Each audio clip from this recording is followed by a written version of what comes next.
Bible, take one. First recommendation I want to make to all of you is the Bible. Now this might seem like kind of an obvious thing coming from a guy who claims to be a Christian apologist, but here's the thing that I've learned. People are far more willing to talk about the Bible or read about the Bible than to actually read the Bible. Now, I've never done...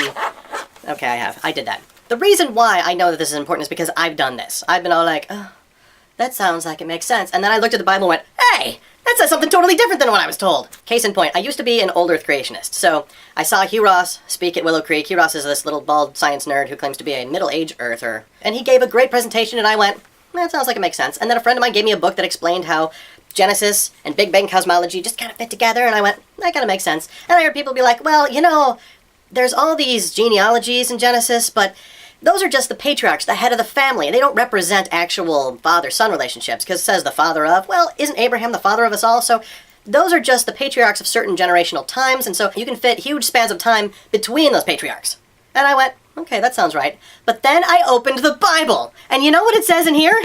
Something very, very different. Just as the one example. Okay, the genealogies in Genesis.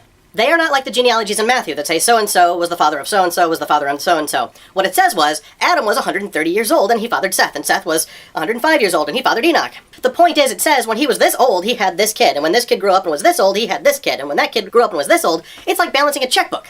So when people say, well, when it says Adam was the father of Seth, it doesn't really mean he was like the father of Seth. It could have been the great-great-grand... No, he could not have been the great-great-great-grandfather. And even if that's what it meant, it still tells you how old he was when it happened.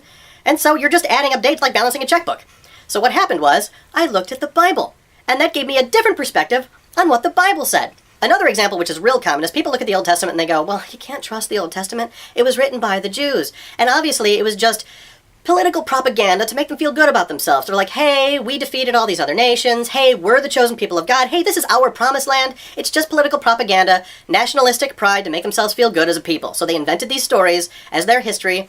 Like, you know, we have that whole George Washington chopping down a cherry tree thing. We're like, hey, our founding father was the most honest guy, even as a child. Here's the problem. When you actually read the Old Testament, the Jews don't look real great. I mean, they had their moments, certainly, but it's not a huge nationalistic pride, woohoo, good for us kind of story. It's more of a, dang, that was stupid kind of a story. They're all like, hey, this king was pretty good, but the next one was kind of wicked. The one after that was even more wicked. Then all the people rebelled, and then they got shipped off to Babylon. It's not a story you would write for nationalistic pride. It's a horrible embarrassment is what it is. Why would you write that down if you were just inventing your own religion? You wouldn't. The only reason you would write down stuff this embarrassing is because it was true and you're just being honest. So, all that to be said, read the Bible. I learned a couple years ago that when you read from cover to cover, it's like watching the Star Wars formerly trilogy, former sextilogy, and now I don't know what you call it when there's 9 of them, but when you watch them back to back to back, you start picking up on themes and ideas that you didn't catch when you just, watch a little piece here, and then a couple years later you watch the next one, or you watch them out of order. If you read the whole thing, and you actually read it instead of just hearing people talk about it on social media, God help us, you learn a lot of things that you wouldn't otherwise know.